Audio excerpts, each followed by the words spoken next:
Here we be able to show chef nothing about such. Right, I will consider us in the stack.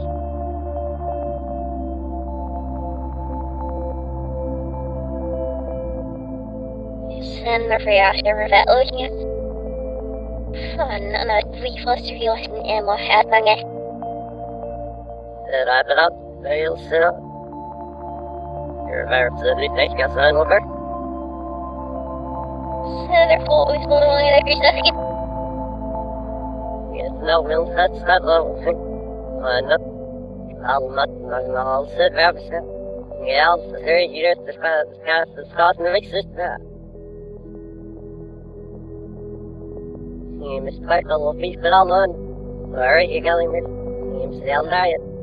Mother Freddy, Marsh, and so what name it up. Yeah.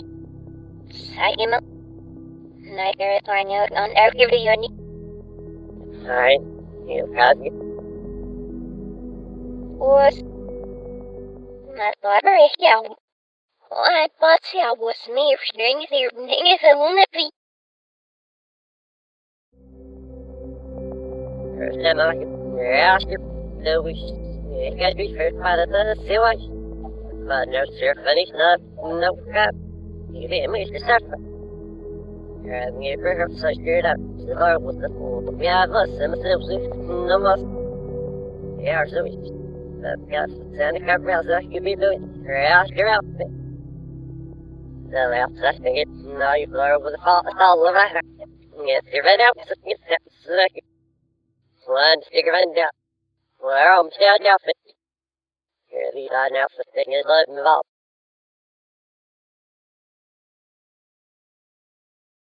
Yeah.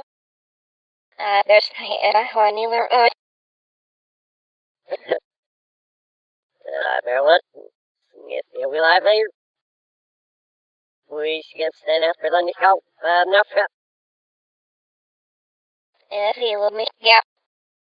More here will not happen if it's all of it is nice. Here. Need any sky big enough to be. See, if you lose next, now you know what he's over. Spend him a week for you, but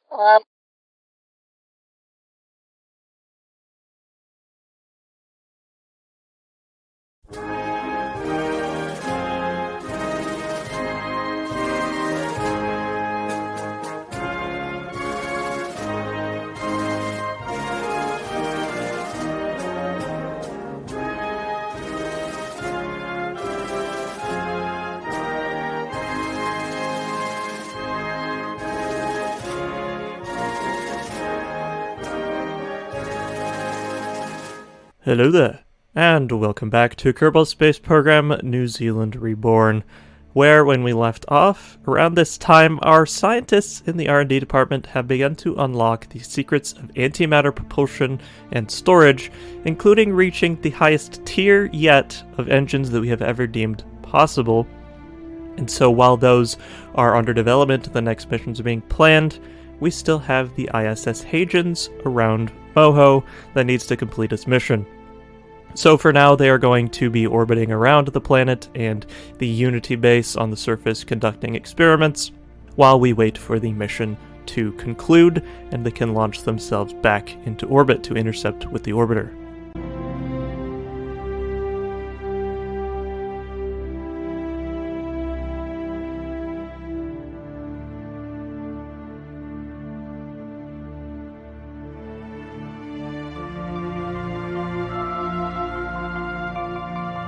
Following a successful liftoff, the orbital insertion goes off without a hitch, if I do say so myself.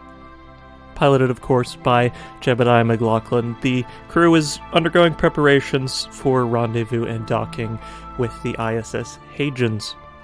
This is more or less a routine development, although a configuration like this, with two craft of this scale, has not really been carried out anywhere besides in orbit of the Mun before.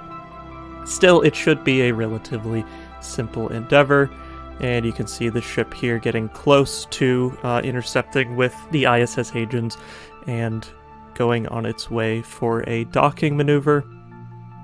You can see the cloud of dust that actually surrounds Moho at all times. I find it quite interesting. It's probably like gases sublimating off the surface or something. I'm not quite sure. Our scientists are going to have to look into that a little bit more. But the docking goes off without a hitch. And although the mission has been going quite swimmingly up to this point, it's here that a series of unfortunate events begins to unfold. Now, needing to escape the influence of Moho, the ship plans its escape burn, but the engines experience a malfunction in the guidance system, causing them to fire quite sporadically, and the ship is left on an unintended trajectory while in orbit of Moho. Quickly attempting to reorient the vessel using the RCS thrusters, firing again, one of the main engines fails to ignite, resulting in the ship flying at a very awkward angle and missing its intended final trajectory back towards Kerbin.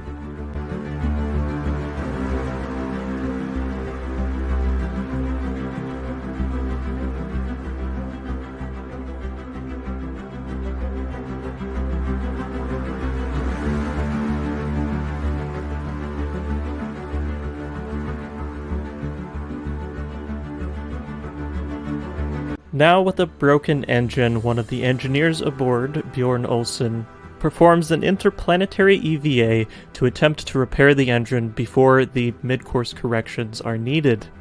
This ship is running very low on fuel and has extremely low delta V margins, and so his work is completely necessary for the survival of the crew at this point in time.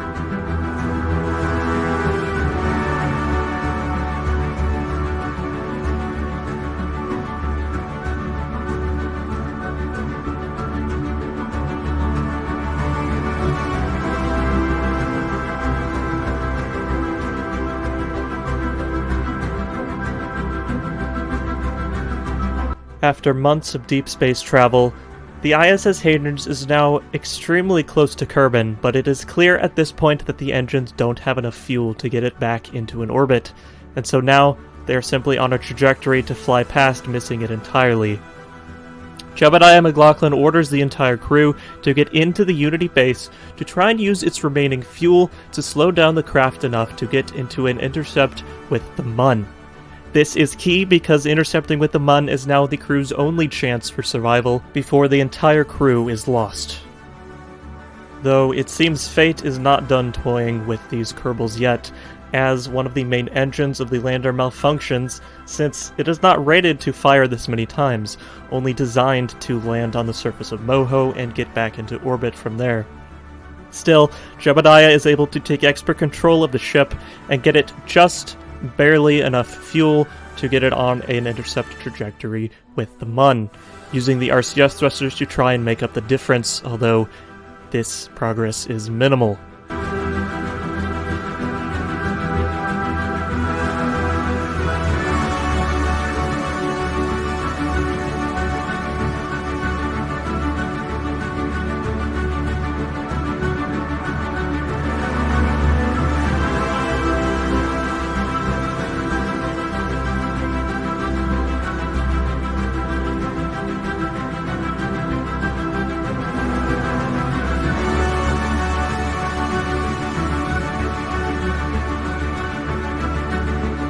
It seems the crew finally hits a stroke of luck as they establish communications with the NZSS Rocky during one of its unmanned cargo flights in orbit of the Mun.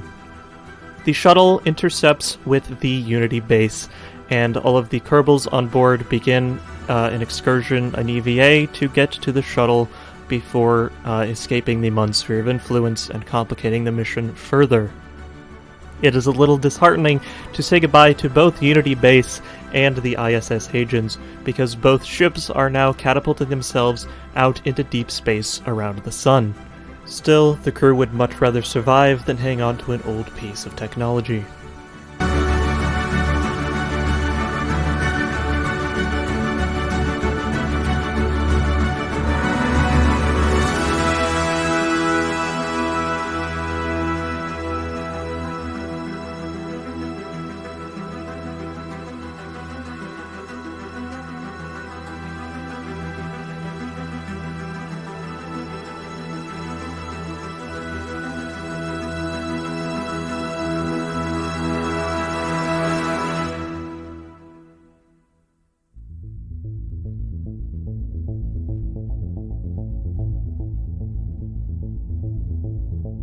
A few retrograde burns later, the crew find themselves within sight of the end of their mission, finally after years in space and several malfunctions along the way.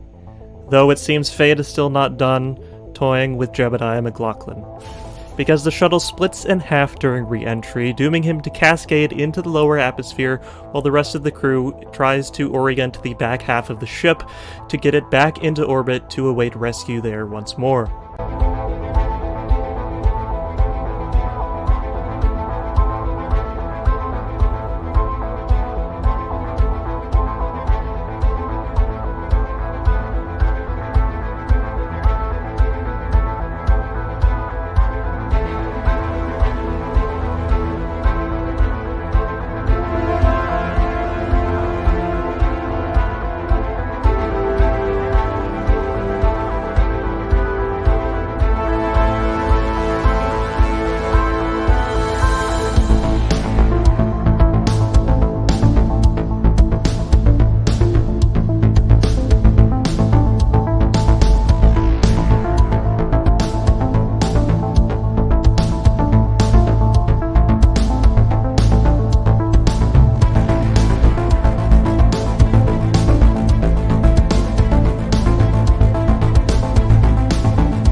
Through a combination of luck, determination, and decades of experience, Jebediah McLaughlin somehow manages to miraculously survive re-entry into the lower atmosphere of Kerbin. He flips the cockpit around to slow itself down, and after the speed bleeds off just enough, he enters the airlock, opens the hatch, and goes in freefall. Jebediah is now only relying on his parachute to bring him finally back down to the ground, after years in space and having to survive this catastrophe of unimaginable scale.